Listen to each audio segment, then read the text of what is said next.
दोस्तों, आज मैं आपसे एक ऐसा सवाल पूछने वाला हूं जिसका जवाब शायद हर ट्रेडर के पास होगा। क्या आपने कभी बिल्कुल सपोर्ट से बाय किया है और अगले ही कुछ मिनटों में मार्केट उस सपोर्ट को तोड़कर नीचे चला गया, या फिर रेजिस्टेंस देखकर सेल किया लेकिन प्राइस वहीं से ऊपर भाग गया? अगर आपका जवाब हाँ है तो सबसे पहले मैं आपको एक बात बता दूं, गलती आपकी एंट्री की नहीं थी, गलती आपकी अंडरस्टैंडिंग की थी। क्योंकि आज भी 90% ट्रेडर्स सोचते हैं कि सपोर्ट मतलब बाय, रेजिस्टेंस मतलब सेल, लेकिन मार्केट इस तरह काम नहीं करता। अगर ऐसा होता तो दुनिया का हर ट्रेडर करोड़पति होता। सच्चाई ये है कि सपोर्ट और रेजिस्टेंस सिर्फ दो लाइनें नहीं हैं, बल्कि ये मार्केट की साइकोलॉजी है। ये वो जगह होती है जहां बायर्स और सेलर्स के बीच असली लड़ाई होती है। और जो ट्रेडर इस लड़ाई को समझ जाता है, वो चार्ट को सिर्फ देखता नहीं बल्कि पढ़ना शुरू कर देता है। और दोस्तों, यही स्किल एक बिगिनर और प्रोफेशनल ट्रेडर के बीच सबसे बड़ा फर्क पैदा करती है। अब मैं चाहता हूं कि आज की इस वीडियो को आप बिल्कुल अलग तरीके से देखें। आज सिर्फ सुनना नहीं है, सोचना भी है। क्योंकि मैं बीच बीच में आपको चार्ट दिखाऊंगा और पहले आपसे पूछूंगा, अगर आप यहां होते तो बाय करते या सेल? उसके बाद मैं बताऊंगा कि प्रोफेशनल ट्रेडर क्या करता है और क्यों करता है। अगर आपने पूरी वीडियो ध्यान से देख ली तो अगली बार चार्ट खोलते ही आपकी नजर खुद स्ट्रॉन्ग सपोर्ट और रेजिस्टेंस ढूंढने लगेगी। चलिए, अब बिना समय बर्बाद किए सीधे चार्ट पर चलते हैं। मान लीजिए आपने अभी अभी निफ्टी का 15 मिनट का चार्ट खोला है। सुबह के लगभग 10 बजे है। मार्केट लगातार ऊपर जा रहा है। एक ग्रीन कैंडल, फिर दूसरी, फिर तीसरी, लगातार हायर हाई बन रहे हैं। सब कुछ बुलिश दिखाई दे रहा है। अब अचानक प्राइस एक जगह पहुंचता है और वहां एक बड़ी रेड कैंडल बनती है। उसके बाद दूसरी रेड कैंडल, फिर तीसरी, और कुछ ही मिनटों में पूरा ट्रेंड बदल जाता है। अब वीडियो को यहीं 5 सेकंड के लिए पॉज कीजिए और कमेंट में बताइए, आपके हिसाब से मार्केट इसी जगह से नीचे क्यों गिरा? क्या यह सिर्फ कोइंसिडेंस था या इसके पीछे कोई वजह थी? अगर आपका जवाब है सेलर्स ज्यादा थे, तो आप सही दिशा में सोच रहे हैं। क्योंकि मार्केट बिना वजह कभी नहीं पलटता। जहां प्राइस इतनी ताकत से रिवर्स होता है, वहां किसी न किसी ने बड़ी मात्रा में बाई या सेल किया होता है। इसीलिए प्रोफेशनल ट्रेडर्स सबसे पहले यही देखते हैं कि मार्केट कहां से पलटा था, क्योंकि वहीं से हमें पहला स्ट्रॉन्ग रेजिस्टेंस मिलने की संभावना होती है। लेकिन ध्यान रखिए, मैंने कहा संभावना, मैंने ये नहीं कहा कि यहीं सेल कर देना। और यही सबसे बड़ी गलती होती है। ज्यादातर लोग एक हाई देखते हैं, तुरंत एक लाइन खींचते हैं और प्राइस वहां पहुंचते ही सेल कर देते हैं। लेकिन प्रोफेशनल ट्रेडर ऐसा कभी नहीं करता। वो पहले ये कंफर्म करता है कि ये लेवल सच में स्ट्रांग है या नहीं। और अगले कुछ मिनटों में हम यही सीखने वाले हैं। सबसे बड़ा सवाल आता है, अगर चार्ट पर 50-60 जगह प्राइस रिवर्स हुआ है तो आखिर कौन सा लेवल मार्क करे? यही वो सवाल है जिसका जवाब जानने के बाद आपके चार्ट पहले से कहीं ज्यादा क्लीन और प्रोफेशनल दिखने लगेंगे। तो चलिए एक नया चार्ट खोलते हैं। मान लीजिए प्राइस धीरे धीरे ऊपर जा रहा है। हायर हाई, हायर लो, फिर हायर हाई। सब कुछ बिल्कुल बुलिश दिखाई दे रहा है। लेकिन अचानक एक जगह पहुंचकर प्राइस रुकता है और वहां से इतनी तेज सेलिंग आती है कि लगातार 4 बड़ी रेड कैंडल्स बन जाती हैं। अब मैं चाहता हूं वीडियो को फिर से पॉज कीजिए और खुद सोचिए, अगर आपको इस पूरे चार्ट में सिर्फ एक रेजिस्टेंस मार्क करना हो तो क्या आप यही लेवल चुनेंगे? सोचिए, क्योंकि यहीं से प्रोफेशनल थिंकिंग शुरू होती है। अगर आपका जवाब हां है तो अब मैं बताता हूं कि क्यों। क्योंकि ये सिर्फ कोई भी हाई नहीं है, ये मेजर स्विंग हाई है। लेकिन मेजर स्विंग हाई होता क्या है? बहुत आसान भाषा में समझिए।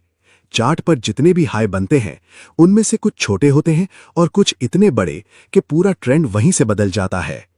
प्रोफेशनल ट्रेडर उन्हीं बड़े टर्निंग पॉइंट्स को सबसे पहले मार्क करता है। क्यों? क्योंकि वहीं पर मार्केट ने सबसे ज्यादा रिएक्शन दिया था। यानी जहां बायर्स पूरी ताकत लगा रहे थे, लेकिन सेलर्स ने आकर पूरा कंट्रोल अपने हाथ में ले लिया। यही वजह है कि मेजर स्विंग हाई अक्सर स्ट्रॉन्ग रेजिस्टेंस बनने की संभावना रखता है। अब इसी बात को एक एग्जाम्पल से समझते हैं। मान लीजिए एक स्टॉक लगातार 950 से 980, 980 से 1010, 1010 से 1040 और फिर 1060 तक पहुंच जाता है। अब अचानक 1060 पर पहुंचते ही लगातार सेलिंग शुरू हो जाती है और कुछ ही समय में प्राइस वापस 1010 रुपए पर आ जाता है। अब खुद से पूछिए, क्या 1042 रुपए पर भी रेजिस्टेंस बन सकता था? क्या 1028 रुपए पर भी बन सकता था? हाँ, बन सकता था, लेकिन प्रोफेशनल सबसे पहले किसे मार्क करेगा? 1060 को, क्योंकि वहीं से मार्केट ने सबसे बड़ा फैसला लिया। यानी जितना बड़ा डिसीजन उतना बड़ा लेवल। अब चलते हैं चार्ट के दूसरे हिस्से पर। इस बार मार्केट लगातार नीचे गिर रहा है। लोअर हाई, लोअर लो, फिर लोअर लो, और ऐसा लग रहा है कि सेलिंग कभी खत्म ही नहीं होगी। लेकिन तभी एक जगह पहुंचकर एक बहुत बड़ी ग्रीन कैंडल बनती है, फिर दूसरी, फिर तीसरी, और पूरा ट्रेंड बदल जाता है। अब मैं फिर वही सवाल पूछता हूं, अगर आपको पूरे चार्ट में सिर्फ एक सपोर्ट मार्क करना हो तो कहां करेंगे? अगर आपका जवाब है यहीं जहां से ट्रेंड बदला, तो बिल्कुल सही। इसे हम कहते हैं मेजर स्विंग लो, यानी वो जगह जहां सेलर्स की ताकत खत्म हुई और बायर्स ने मार्केट की कमान अपने हाथ में ले ली। याद रखिए, प्रोफेशनल ट्रेडर सबसे पहले यही दो चीजें ढूंढता है, मेजर स्विंग हाई और मेजर स्विंग लो। लेकिन क्या सिर्फ इतना काफी है? नहीं। अगर सिर्फ एक बार मार्केट पलटा है तो अभी भी ट्रेड नहीं लेना है, क्योंकि अभी हमें एक और कंफर्मेशन चाहिए, और यही कंफर्मेशन 90% ट्रेडर्स कभी देखते ही नहीं। अब वही चार्ट थोड़ा आगे बढ़ाते हैं। मान लीजिए जिस रेजिस्टेंस को हमने अभी मार्क किया था, कुछ समय बाद प्राइस फिर उसी जगह पहुंचता है। अब क्या होगा? यहीं से असली टेस्ट शुरू होता है। अगर सच में वहां सेलर्स बैठे हैं तो प्राइस फिर नीचे आएगा, और मान लीजिए इस बार भी वही हुआ, प्राइस दोबारा रिजेक्ट हो गया। अब ध्यान दीजिए, पहले हमारे पास सिर्फ एक रिजेक्शन था, अब दो हो गए। कुछ समय बाद मार्केट तीसरी बार फिर उसी लेवल पर आता है, और इस बार भी वहीं से नीचे लौट जाता है।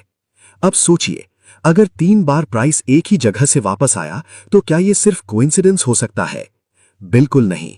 इसका मतलब उस प्राइस पर बार बार बड़े ऑर्डर्स आ रहे हैं, और जितनी ज्यादा बार मार्केट किसी लेवल को रिस्पेक्ट करेगा, उतना ही वो लेवल स्ट्रांग होता जाएगा। इसी को कहते हैं मल्टीपल रिजेक्शंस।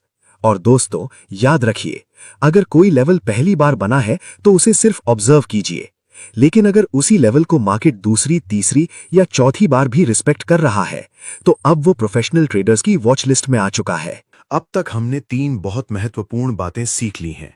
पहला, मेजर स्विंग हाई और मेजर स्विंग लो। दूसरा, मल्टीपल रिजेक्शंस। लेकिन अगर मैं आपसे कहूं, 2 अलग अलग रेजिस्टेंस हैं, दोनों पर प्राइस 3 बार रिजेक्ट हुआ है। अब सवाल है, इन दोनों में ज्यादा स्ट्रांग रेजिस्टेंस कौन सा होगा? यहीं पर लगभग 95% ट्रेडर्स गलती कर देते हैं, क्योंकि वे सिर्फ रिजेक्शन गिनते हैं, रिएक्शन की ताकत नहीं देखते। चलिए चार्ट पर देखते हैं। मान लीजिए प्राइस पहली बार रेजिस्टेंस पर पहुंचा और वहां से सिर्फ 20-30 पॉइंट्स नीचे आया, फिर दोबारा ऊपर चला गया। अब दूसरा रेजिस्टेंस देखते हैं। प्राइस वहां पहुंचा और वहां से 300-400 पॉइंट्स की बड़ी गिरावट आ गई। अब सोचिए, इन दोनों में ज्यादा ताकत किस लेवल में दिखाई दे रही है? बिल्कुल दूसरे वाले में। क्यों? क्योंकि वहां सेलर्स सिर्फ एक्टिव नहीं थे, उन्होंने बायर्स को पूरी तरह कंट्रोल कर लिया था। यही होता है स्ट्रांग प्राइस रिएक्शन। याद रखिए, जितनी तेजी से प्राइस किसी लेवल से दूर भागेगा, उतना ही वो लेवल इंपॉर्टेंट होता जाएगा।